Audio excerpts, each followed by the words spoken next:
नमस्कार दोस्तों।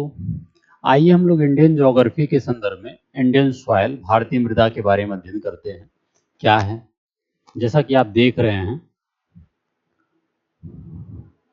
आपको जानकारी होगी मृदा के संदर्भ में जो भारतीय कृषि अनुसंधान संस्थान है, ठीक है, इसके द्वारा भारत में 8 प्रकार की मृदा के बारे में बताए गए हैं। ठीक है, भारतीय कृषि अनुसंधान जो संस्थान है, ठीक है, भारतीय कृषि अनुसंधान परिषद के द्वारा 8 प्रकार की मृदा के बारे में बताए गए हैं। ठीक है, ये बात आप जानते हैं।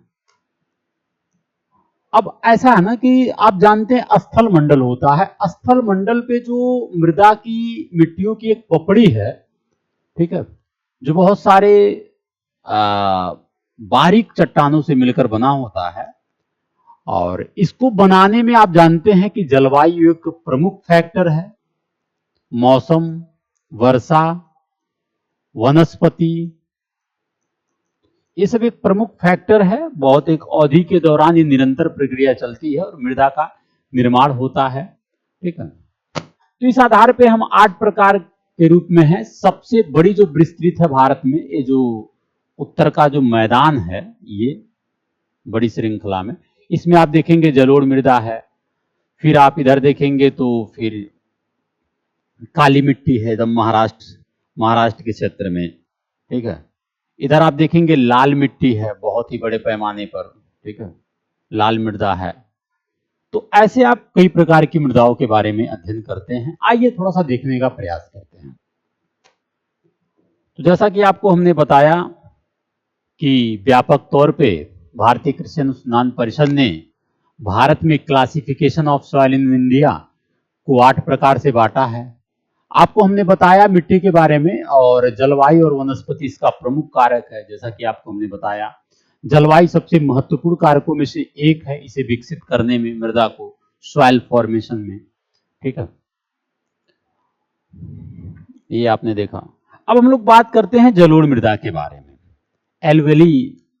एलवेल जो है सॉइल, तो इसके बारे में यदि बात करें तो भारत में अब तक सबसे बड़ा और सबसे महत्वपूर्ण मृदा समूह जलोढ़ मृदा है। यह लगभग 15 लाख वर्ग किलोमीटर देश के कुल भूमि का, जो आपको उत्तरवर्ती मैदान है, फैला हुआ है, लगभग 45% है। ये मिट्टी हमारे कृषि संपदा का अधिकांश हिस्सा पैदा करता है और भारत की अधिकांश आबादी के लिए प्रदान भी इंपॉर्टेंट है। क्योंकि जलोढ़ मृदा जो है महीन चट्टानों के कणों से बना है। ठीक है, और नदियों के द्वारा लाए गए जो अवसाद हैं हिमालयन रिवर सिस्टम के द्वारा, चाहे गंगा हो, यमुना हो, सिंधु नदी तंत्र हो, ठीक है, ब्रह्मपुत्र नदी तंत्र हो, इनके द्वारा लाए गए अवसादों से ही इसका निर्माण हुआ है। ठीक है,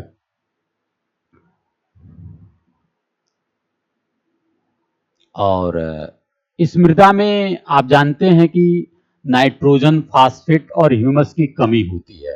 हालांकि भारत के आप देखेंगे कि प्रमुख मृदाओं में अगर किसी चीज की कमी है तो नाइट्रोजन है, फास्फेट है और ह्यूमस है, इसकी कमी है ही। ठीक है, लेकिन फिर भी इस मृदा में आप देखेंगे कि बड़े पैमाने पर चावल, गेहूं, गन्ना, कपास, जूट जैसी फसलों की एक विस्तृत श्रृंखला है। आप देखेंगे जलोढ़ मृदा को 2 रूप में बांटा गया है। एक खादर मृदा है जो नई जलोढ़ है, जब बाढ़ के मैदान आते हैं तो उससे नई खादर मृदा का निर्माण होता है बिहार, यूपी के भागों में, पूर्वी भागों में। फिर आप देखेंगे कि जो खादर एक बांगर होता है जो पुरानी जलोढ़ को कहते हैं। ठीक है, उसके बाद हम लोग देखते हैं लाल मिट्टी, रेड सॉइल। लाल मिट्टी अक्सर लाल से भूरे रंग की होती है क्योंकि इसमें ग्रेनाइट और क्रिस्टलीय चट्टानों के अपक्षय के परिणाम स्वरूप इसका जो है गुणवत्ता में थोड़ा सा रंग ऐसा होता है। और खास करके लाल मिट्टी आप जान रहे हैं कि तमिलनाडु, दक्षिणी कर्नाटक, दक्षिण पूर्व महाराष्ट्र, मध्य प्रदेश के कुछ हिस्सों में, गोवा, केरल, उड़ीसा, बिहार, पश्चिम बंगाल, उत्तर प्रदेश, पूर्वी राजस्थान, असम, मणिपुर, त्रिपुरा, मेघालय और नागालैंड के हिस्सों में पाया। क्योंकि लाल मिट्टी का भी फेरिस ऑक्साइड के कारण इसको आप लाल एवं पीली मिट्टी भी कहते हैं। जलीय जमाव फेरिस ऑक्साइड के कारण इसका रंग लाल होता है। ठीक है, ग्रेनाइट वगैरह, ठीक है, लौह की भी प्राप्ति होती है। और ये बड़े पैमाने पर जलोढ़ के बाद इसी का विकास है। तमिलनाडु, दक्षिणी कर्नाटक, दक्षिण पूर्व महाराष्ट्र, मध्य प्रदेश, अभी आपको हम दिखा रहे हैं, गोवा, केरल, उड़ीसा, बिहार, पश्चिम बंगाल, उत्तर प्रदेश, पूर्वी राजस्थान जैसे भागों में इसका विकास है। ठीक है, इस मिट्टी में आयरन की मात्रा आपको हमने बताया अधिक है, लेकिन ह्यूमस की मात्रा भी अधिक ही है। अन्य मिट्टियों के सापेक्ष थोड़ी अधिक है ह्यूमस की मात्रा। हालांकि भारत में नाइट्रोजन, फास्फेट और ह्यूमस की तो कमी है ही, लेकिन इसमें ह्यूमस की मात्रा अन्य मिट्टियों के सापेक्ष अधिक है, कुछ अम्लीय भी है। इसमें फास्फोरस, नाइट्रोजन के तत्व जो है कम है। ह्यूमस की मात्रा तो है इसमें, लेकिन नाइट्रोजन और फास्फोरस के तत्व कम है। मिट्टी के कणों पर फेरिक ऑक्साइड के लेप के कारण इसका रंग जो है लाल और पीला में बदल जाता है, जो कि अभी आपको हमने बताया है कि फेरिक ऑक्साइड के कारण जो है इस मिट्टी की बनावट बहुत भिन्न होती है, जो दोमट से लेकर दोमट तक पाई जाती है, क्योंकि इसमें नाइट्रोजन, फास्फोरस और ह्यूमस की कमी होती ही है। ये तो फिर साधारण बात हो गई। इसके बाद हम लोग बात करते हैं काली मिट्टी के बारे में। काली मिट्टी असल में बैसाल्ट चट्टान के काले रंग से मिलता है, जो अर्धशुष्क परिस्थितियों में बनता है। एक चट्टानी मिट्टी है। बैसाल्ट लावा के, आप ज्वालामुखी जानते हैं कि ज्वालामुखी के द्वारा जब बैसाल्ट लावा का निर्माण होता है, तो उसके द्वारा जो इस समय मिल रहा है वो बैसाल्ट चट्टान के कारण ये काले रंग का हो रहा है और काली मिट्टी के रूप में है। ठीक है,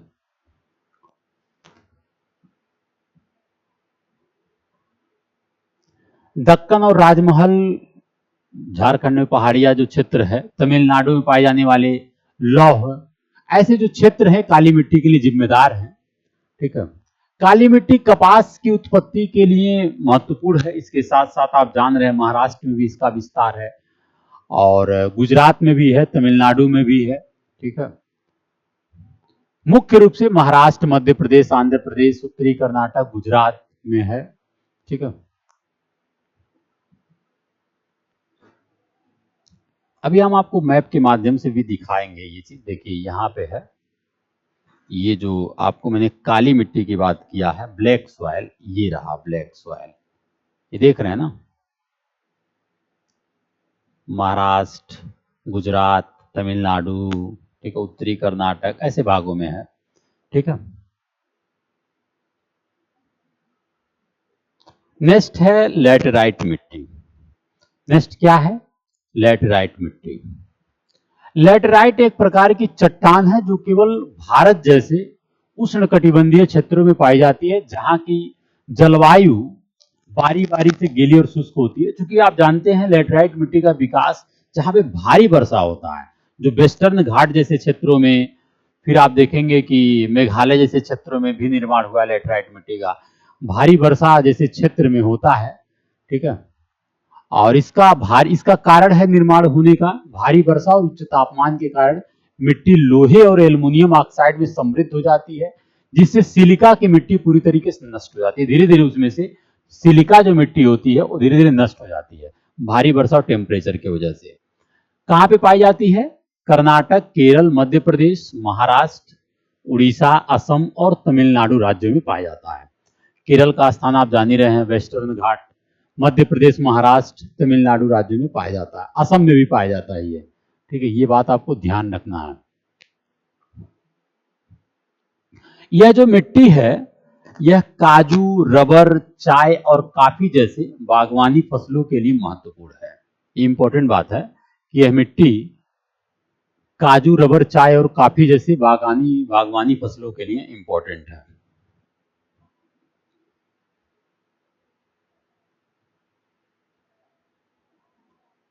इसके बाद हम लोग देखते हैं कि क्षारीय और लवणीय मिट्टी। ठीक है। आप देखेंगे कि राजस्थान पंजाब के क्षेत्र में, अब तो खैर उत्तर प्रदेश में भी ऐसा है, ठीक, उत्तर प्रदेश हरियाणा में भी है, ठीक है।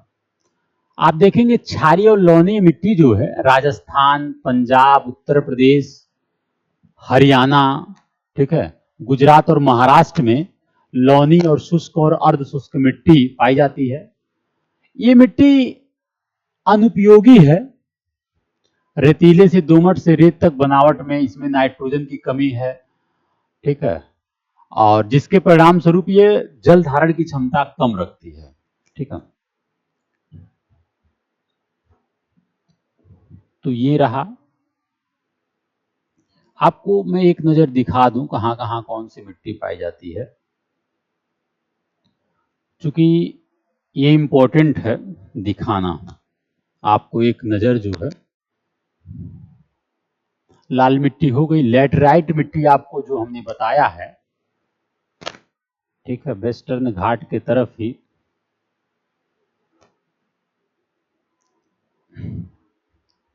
आप ये पूरी तरीके से देख रहे हैं। ये जो है ये मिट्टी, ये आपका लैटराइट है, ठीक है। यहां भी लैटराइट मिट्टी पाई जाती है जो आपको हमने बताया है असम जैसे क्षेत्रों में, ठीक है। मरुस्थलीय मिट्टी ये है, ठीक है, पंजाब राजस्थान जैसे क्षेत्रों में।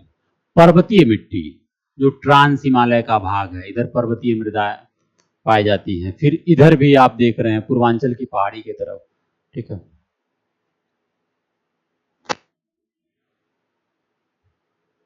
ये प्रमुख रूप से पाया जाता है। ये रहा मृदा के बारे में बहुत ही इंपॉर्टेंट बात।